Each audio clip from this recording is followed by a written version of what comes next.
Hello everyone. Welcome to NIL Live.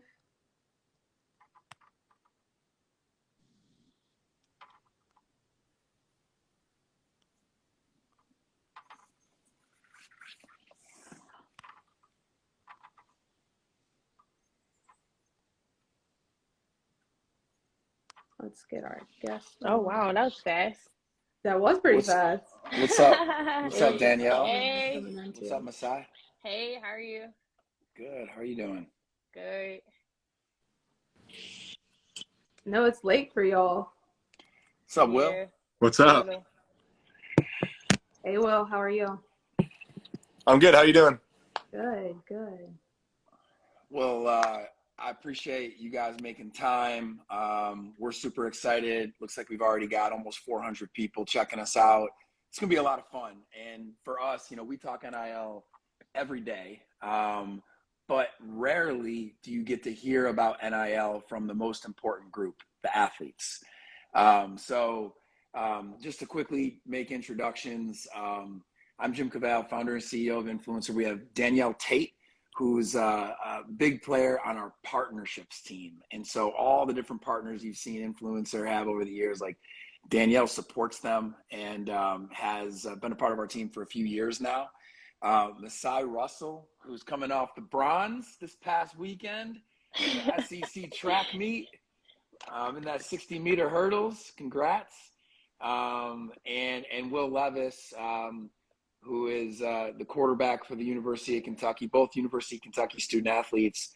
So Masai and Will, really appreciate you guys spending time with us today. And really where I want to start is last June, right? Like Kentucky's a state that doesn't have a state bill at that time.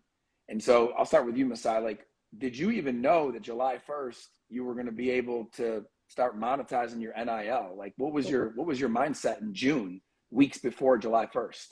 I had no idea, if I'm being honest. I just was like, I thought that it was a joke because I've always heard that it being in the works, but I never knew that it was gonna potentially be a thing. So once I found out that July 1st was real, I seen all these athletes posting. I forgot what they were posting, but they was posting like this one little quote, like, "My DMs are open. This," and I'm like, so I hit up, I forgot. Oh, I think I hit up Jake, and he was like, "Yes, this is real. You guys can monetize your account, get money for this, and this." And I was like, "Okay, period." That's when the emails started rolling in, and I just jumped in from there. So it's been uphill ever since. Well, and you were ready, right? Like you had already been on social. If you want real quick, just tell people a little bit about how you got into not just Instagram, but TikTok and really embracing that as a part of your daily life because, you really do put a lot of work into your social media. Yeah, so social media has always been a really big part of who I am, just naturally. And then once I started to see the benefits that I was going to be introduced to, I was like, oh yeah, like this just fits into my like who I am. So then I just started to take it a little more serious. I always kind of got like partnerships deals like reaching out to me, but of course I knew I couldn't do them because I was under NCAA contract and things like that. But once it was real set in stone, I'm like, I have the platform, I have the followers. I didn't really have the experience of being like a content creator and things like that. I just think that it was just natural for me. So it just kind of came. And like I said, it's been an uphill journey since then. And I'm just blessed. Like, Well, I love your story. Will, you have a great story too. We met when you were at Penn State and, you transfer this first year at Kentucky where you're National Offensive Player of the Week a couple of times, Manning Award QB of the Week a couple of times, take your team to a bowl game, you're biting the orange, doing all these things, making moments really that we always talk about, like you got to be ready for the moment. You've been ready for that moment throughout the year, especially with your social and with NIL. So just for you, what was June like? Because once again, you didn't know for sure that NIL sorry. was even going to happen. Yeah, it honestly was a huge surprise for me. When I heard the rumblings of it in the year prior, I always thought it was something that was going to take years to go into the process and get past. And it was like not even part of my mind that it would be something that I'd be able to experience and take advantage of in my career in college. And then that, I don't know when exactly it was, sometime in June, we get the report that literally a week from that day, it's all of a sudden going to become legal. And there's all these new rules that they're throwing at us and all these new frameworks that need to be put in place. And it was just off to the races. It was crazy. It's really an exciting time to be a student athlete. And that summer was a great test run. And I think a lot of people learned a lot of things, good and bad, about what this whole thing created. And I'm just looking forward to it to continue to mature and to continue for availabilities for help for the student athletes to develop, so that just the landscape is more understood as we go on. Will, so how was that when you were, obviously that summer, you were transferring to a new school, obviously trying to battle for that QB position. So how was that being able to navigate, like being at a new school and doing NIL as well? Yeah, so I had my approach was, especially with my situation in that summer was so important for me, going to a new school, learning a new offense, learning 100+ new names and faces in the building alone, and then outside the connections outside of school and all of that. So, I mean, playing football was my main focus, so I wanted to make sure that I kept that as my main focus, and I didn't really dive in too hard before the season and during the season, just so that I could make sure that there weren't any outside noises really affecting how I went through that process, because it was really important to me. And then after the season, I kind of sat back and realized, wow, I really need to kind of jump at this now and figure out what is going to put me in the best situation to capitalize on this opportunity as much as possible. And that's when I kind of really sat back, learned about everything, and made some decisions that have since helped me with NIL and just with the space in general. Yeah. So that's like really interesting because like you just mentioned, you started with NIL along with your season. And so now you just said, like, out of the season, you're able to focus a little bit more versus Masai. You were in the off season when NIL first started, and now you're in season. So how has that been for you to be able to kind of do like the opposite of what Will just said, but being able to focus on it at first and then now getting into your season? Hey, I just think that it's a part of my life and what I have to do now. I told my mom, I'm like, okay, I'm about to get into like the competition part of my season, so I need to kind of like lower down on the partnerships and things like that. But honestly, I just think it's a part of what I do and who I am, and I am really good at just balancing what I'm doing in that moment. I don't let it overtake my track side, and I don't let the social media go into the track go into my social media. Well, I do, because that's kind of like what I do. But I just really learned how to balance it and just, maneuver around what I have to do, because honestly, like, I can't stop my financial flow because of track completely. I just have to learn how to work with it, and I just have to adjust to it. And I feel like I've been doing a pretty good job, and this is the best season that I've had yet with the NIL. So I wouldn't say that it's a distraction. I just know how to balance it and put my focus on what I have to do at tasks. But, it's life, it's a business, it's a job, it's my job. So I just have to be the one to determine where I want to focus my time. Yeah, like Masai said, it's our life now, whether you like it or not. I mean, we're the CEOs of our own businesses for real now. And I think before NIL, I mean, that was always something that was preached, and it's something that Jim, when you came in and talked to us, when you first introduced influencer to these schools, kind of realized and kind of got ahead of the curve and foresaw this coming and saw the opportunity. And we were doing those things, getting ready for that next step when we needed to transition into having a role like that, to really have to manage and have hands-on like responsibilities when it comes to marketing, when it comes to financial just management. And now it all of a sudden is real, and it's even earlier now. And I think it's beneficial that way, that we can have the opportunity to learn about these things about ourselves and how the world operates at an earlier age. Yeah, I mean, when I think of doing taxes for the first time, I can't imagine being in your shoes. You have different revenue streams coming in that you have to account for and actually go through that process. And a million different people can teach you lessons and give you papers to read the main bullets you got to know, but you got to actually do it. You guys are, matter of fact, let's talk about that. it's March. You're about to do taxes for the first time. How hard or easy has that been for you? I just talked to my CPA. My parents have a CPA, so I just got in contact with them. And I'm not very happy because he told me that I'm going to have to pay double taxes this April. So I'm not very happy about that. But I am doing a partnership with a very big brand that they said that they will actually help me do my taxes for free.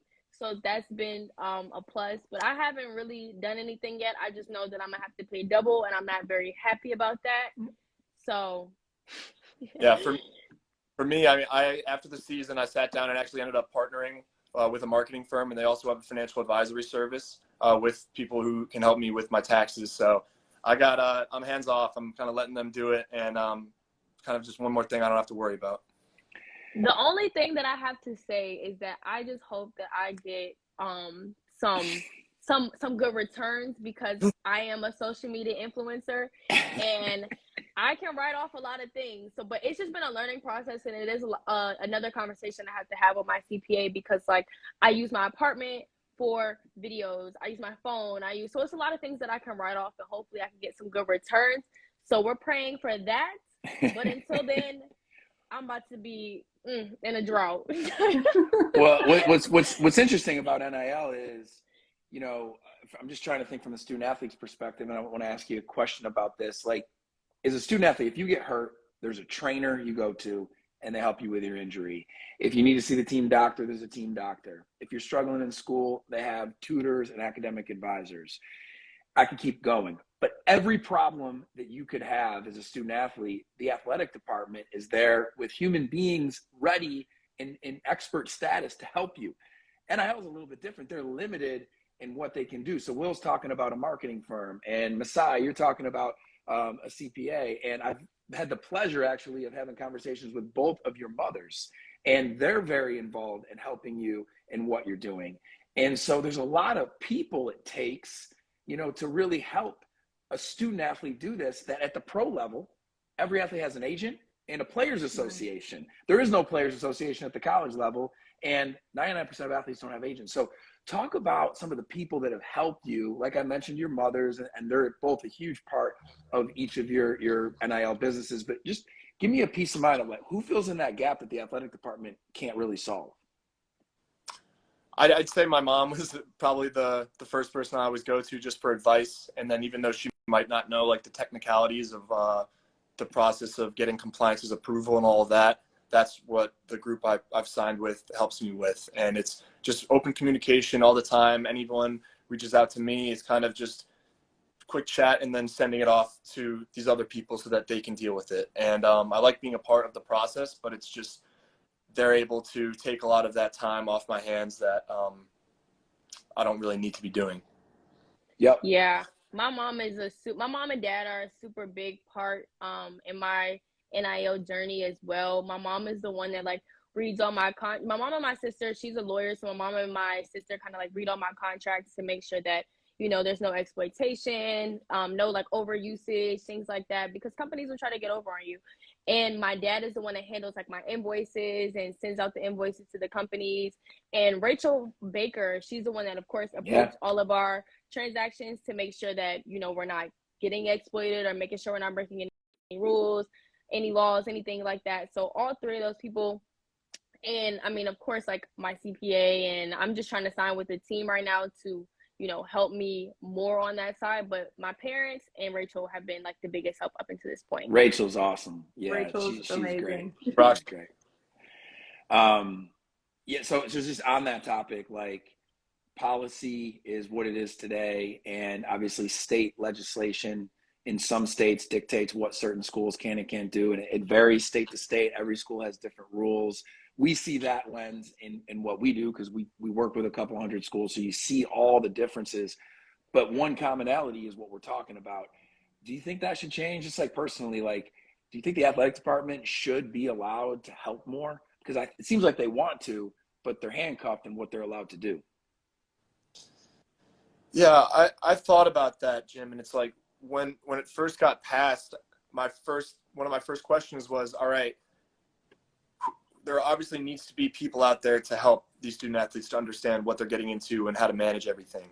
Is that going to be a resource given from the school or something that we have to find on the outside? And then obviously with the state laws, it's something that the school can't provide. But you're right, it makes you think about what the pros and cons are of it coming from internally from the school opposed to externally. I think if it's internal, a couple thoughts that come to mind. There's obviously, on like a football team, for example, maybe 7, 8 guys that have high social status or are killing it on the field and have a good enough brand and foundation for companies to actively kind of make good deals with. And it's like, what percentage of the attention of that staff is going to be given to those people opposed to just the backup cornerback who maybe wants to get a deal with a local restaurant chain that's not substantial, but is something regardless. So I guess that would be something that would be hard to manage, and that is a benefit of making it individual. Yep. Masai, last weekend I mentioned it before, but again, congrats. Huge accomplishment.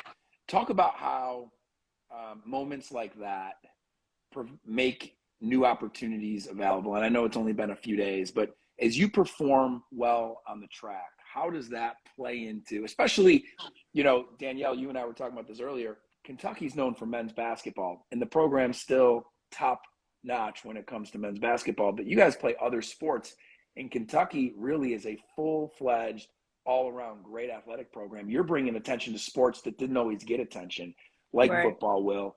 For you, Masai, track and field. Talk about how that plays into that attention from something like last weekend and the SEC track and field meet helps you with influx of opportunities.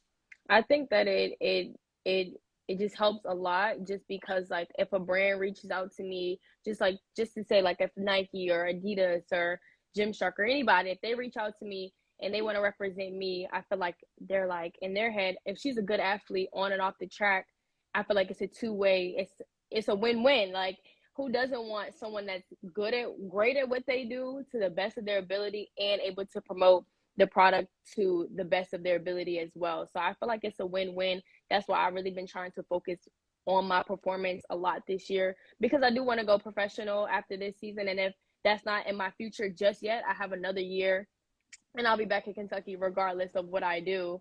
So I'll be here. But I feel like I feel like it's just a win-win. My mom's like, if you do what you need to do on the track, the partnerships and everything are just gonna be complete, like 100%. I just feel like it'll be like the cherry on the pie. That's what I think. So I really think that just being good at what you do and on and off the track will just be 100% beneficial.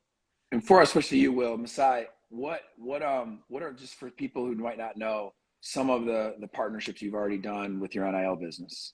So I've done a ton of East Bay, Hulu, Third Love. Man, I have a list. Some in the works that I can't just say yet.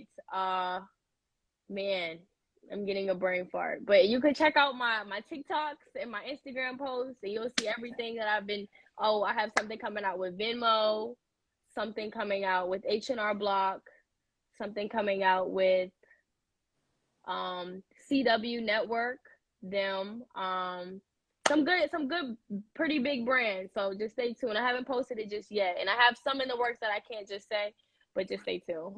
You heard it here first. She gave us an exclusive. What about you, Will? Talk about just like from a standpoint of how you made some big moments this last season, and it was your first season at Kentucky, but obviously there's some literal moments captured, like you jumping over players in the Louisville game. There's the orange, you biting the orange, and the legend of that. But just talk about how some of those moments have played into opportunities for you. Yeah, I mean, Masai hit it on the head. I mean, the one thing you can't lose and have to keep in perspective and keep as your priority is whatever your sport is. And it's being the best you can be in your field, because with success on the field comes everything else. And if you take care of that and you're a good person and you use social media like Masai was talking about, the more plays you make, the more attention you're going to get, the more focus you're going to get, the more people are going to know your name. And that's the same thing with social media too. I mean, I don't know if it was you who said it, but I heard someone say, from now on, whether you like it or not, your bank account is directly correlated to your followers and your activity on social media. And it's like whenever you post something that is high engagement and people like and people follow you for, it's just more eyes and it's more just attention. And I don't want to use the word attention. That's not But it's the truth, you know. Like, it's the truth. It is. I mean, yeah. That's what everybody's monetizing, right? Like yeah. if Kentucky's selling signage in the stadium, right, through JMI, who represents Kentucky's multimedia rights, that signage is sold based on the amount of eyeballs, the attention that's in that stadium for that game. And that same thing translates to your social media, which is why you have to post often and you have to show who you are as a person, not just as an athlete.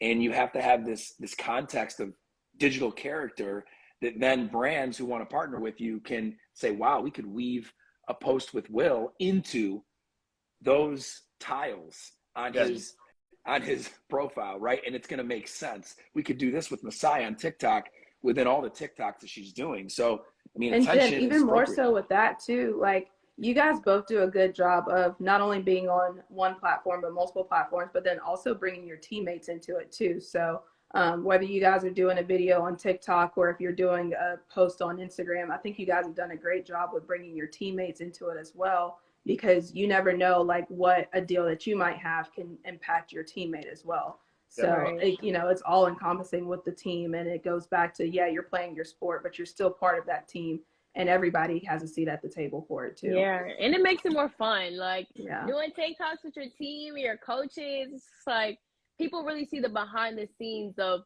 like the athletics and how cool and how calm it can be to just be on an athletic team. Like, it's high level, it's focused, but there is some fun sides to, being on a D1 high level Kentucky team as well. Yeah. No doubt. I must say, when I posted earlier today about us going on live, I had a friend DM me and ask me if we were going to eat banana peels together, and I politely declined. But, just even things like that where you never realize, like videos and posts that will make an impact on others, whether you did it 2 weeks ago, 2 months ago. So It's really cool to see. So one thing that has been very prevalent with NIL as well is a ton of new companies have started, right? And I know when I talk to student athletes like yourselves, I hear stories, the DMs and just the flooding of DMs that you get with opportunities. Talk a little bit about that. Like, Masai, how do you sift through and filter all the different opportunities that are being sent to you through social? So if a company, lately, I've just been getting a lot of emails. I have my email in my bio. So I think that they just click contact and then they just email me whatever. Cause that's how all the main people that I work with up until this point, that's how they've been able to reach out to me. But some companies have DM me, and I would just be able to signify who they are just by if it's a verification check. And if I look at the page and then see the followers and see the account. But for the most part, I think it's just more professional to just send me an email, because that's where I usually just receive all my partnership emails. Gotcha. So you're basically funneling people to the email address that's in your profile, and then from there you just validate. And then from there I just send it over to my mom, and then I just signed with this new company, so I would just CC both of them in the email, and then they just take it from there. But my mom's usually the one hey, I'm Masai's manager, these are her rates, this is whatever, and then they just get to it. Yeah, your mom's great. What about you, Will? Yeah, I mean, I get DMs and stuff, and if I get anything, I like to at least talk to them a little bit myself and get to know them. And but like Masai, pretty much just send it off and let my representative at the firm I signed with handle it from there. And then if it goes any further, if it's something that they recommend worth pursuing more, then get back in the conversation and be part of what could possibly happen with that company. I think a lot of athletes, most athletes, the great majority, aren't in your position where Not only are you playing at a school like Kentucky, but you're playing at a high level. You're accomplishing a lot on the field and the track, and you're active on social. So it's not, it's hard to look at Masai and Will and maybe look at them as a student athlete and say this is apples to apples. But still, I want you to give some advice to your peers. What's the number one thing, Masai, for student athletes that are hearing this or watching this that they need to know they need to do with NIL? I would just say it's important that a company never exploits you. Like, your time is money, and it doesn't matter how big the company is, or it doesn't matter how much you think that you are letting the company know that you're charging for something. Like, the worst that anybody can tell you is no. So don't let anybody ever exploit you, your talent, and who you are. And also, your engagements are super, super important. Sometimes it's not about the amount of followers you have, it's about the amount of engagements you receive. And that's when a company will know that they can use you to promote whatever product they are letting you promote. So engagements are super important, and just do not let anyone ever send you product just to post or anything, because your time is money, and it doesn't matter. Time is very precious. So you deserve to be paid for every single thing that you do. It's not about being money hungry, because the company has it. So if you're taking the time out of your day to promote something for them, the least that they can do is give you some monetary benefits. So, and never sign anything without someone that you trust reviewing it. That's the one thing that I've always stood by. Like, I never sign anything unless my mom reads it, I would never just sign a contract, because I never want to be locked away. Because some companies do try to throw some sneaky things in there. They like to use the word perpetual, which means that they can utilize whatever that you're promoting forever. So you don't want to be on a billboard and you're not receiving those benefits for the rest of your life. You would think that, but sometimes some people get locked into things that they can't get out of. So just make sure that you trust somebody to sign your contracts. Stay aware of exploitation, and keep your engagements high, because that's what companies love. I love it. What about you, Will? Yeah, I'd say with the exploitation thing you touched on, Masai, I'd say know your worth. And I think that at the beginning of NIL, when it was first announced, like the day, I can remember so many posts for a bunch of different brands, people that had reached out in previous days, and it was like, say a guy who has 50,000 followers who's like, hey, $100, post this. $100.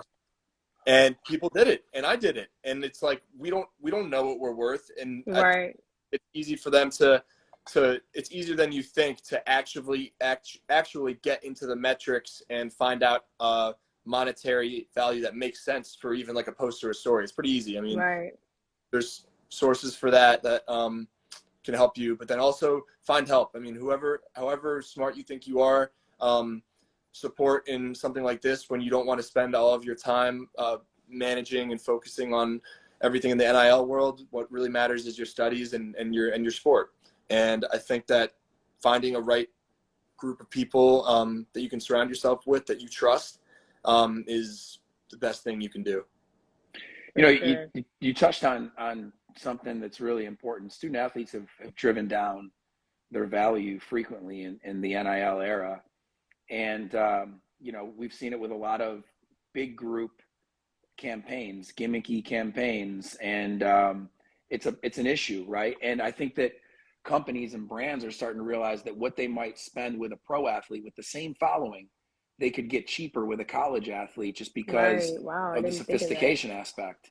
And you're especially seeing it, Masai. You see it a lot in football and basketball, where there's some high profile student athletes, and they can be driven down with their value. So that's a really good point, Will. One question I have for both of you is revenue sharing, right? Like a lot of platforms and even agencies have emerged that are bringing opportunities, and depending on how much they do, there's a share that they may deserve, may not. But maybe it's not with you personally, but just with peers. What's your advice to athletes just about sharing revenue, and what determines a reason to share a percent of revenue versus maybe what not? I would say So it's hard to find people to do this stuff for you for free. And if you can, God bless you. I mean, that's awesome. But I know that the standard percentage for marketing agencies is 15%, and that's pretty standard across the industry at a pro level and college level. That's correct. So, I'll be open. That is the percentage that I'm sharing, and I also made sure to, before I signed a contract with them, to go in deeper to distinguish what represents a deal in which 15% is owed to you. What if it's something that I find and I only need to use you for your litigation and just the process of signing contracts? It's a different percentage. So right. I mean, I kind of just accepted the industry average of that 15%, and I was kind of there's anything to do about it. But yeah, well, I think, Will, you know, I think it's also what's being done. You said that, right? So like, listen, there's 3 categories of what I see that schools can't do. Number 1, deal making. Schools cannot do the back and forth for you, right? On, you know, the business offers this, and then you say, no, I deserve this. This is my value. And then the business comes back and says, no, this. And you go back and forth. And then the actual contract that has the terms in it and what you're going to do in return for the money, deal making, right? The second thing is fulfillment. Hey, you got to do this because you signed a contract. So you got to show up to this place, take this video, do this TikTok, wear this shirt, have this light behind you. Like, that's, you know, for some athletes, that's a lot to figure out on their own. And then the business part, right? Paying your taxes, reporting to compliance, whatever. If there's somebody that's going to help you with that, you could argue that's worth at least 15%. But it's when maybe only a fraction of that's being done and you still got to do the rest yourself, that 15% doesn't make sense, right? And that, as an athlete, what I think athletes have to educate themselves on is 15% is a standard, but are you getting deal making and fulfillment and business management support for that 15%? If you are, it's probably worth it. But if you're only getting some of it, it might not be worth it. And I think athletes need to ask themselves that question. Masai, what about you? What have you seen or heard with this revenue sharing side for athletes? Yeah, so I've heard that the standard is about 15 and 20%. But I've been super, super blessed up until this point that my mom has been the one to kind of negotiate all the deals that I've been receiving. And of course, she doesn't charge me. So I have signed on exclusively with 2 companies, but they haven't brought me any deals yet up until this point. So I haven't given 15 to 20% to anybody up until this point. I've been able to literally pocket every single dime that I've received. Thank you to my mother, because she literally works so hard, and she should be charging me. But she said once I hit a certain she'll amount, ask for it back later. Yeah, right. I know, that's what I said. And don't forget about the IRS. Right. No, trust me, I know. You share revenue. I know. With them. She reminds me about the IRS. She's like, the IRS be knocking right at your door if you don't pay these taxes. I'm like, trust me, I know. But my mom's like, once you hit a certain number, I'm gonna start charging you. But up until this point, I haven't had to pay yet. So I've been super blessed with that. And like I said, I know I'm gonna be paying double taxes this year. So I think that's why she's holding off on me. So I've been blessed up until this point. So I haven't had to give any of my money away to whoever just yet. But I know once like, because if you look at like a celebrity, they have so many different people on their team. Right. So I know it's going to be a point where I have to, okay, this is going to be my manager, my marketing agent, my whoever. So I'm not there yet, and I'm taking it step by step. Well, I'll tell you this, we're super excited. We're going to be with you guys in June in Atlanta in the ATL at the College Football Hall of Fame with another 350 student athletes just chopping it up on this topic, you know, and there's nobody that we learn more from when we're thinking about our business and how we can build stuff that can help you than talking to you like this. And so hopefully the people who listen and watch got the same knowledge that I know we got from this. And the NIL Summit was what I was referring to in Atlanta. in June is something that we're so excited for you guys to be at and be able to share these types of things from stage with this group of student athletes, because that's the reality of this. Is the only way that NIL evolves is through the athletes, Right. not learning, right, Danielle? Like, you're going to learn and read, and no, it's going to be doing. It's going to be behavior, Right. and you're going to be sharing what you've learned from doing over this past year, and that's what you're doing right now on this this live, and that means a lot to us. So I appreciate that. Danielle, do you have anything else before we let these two student athletes get some important sleep? No, I think that's it. Thank you guys so much for joining us tonight. Thank You you guys did guys for the great. opportunity. Yeah, thanks guys, appreciate you. Of course, I'll Thank see you both you. soon enough, and until then, keep working hard and keep making deals. Thank you. You guys have a good night. Bye, guys. All Good right, night. bye-bye. Bye.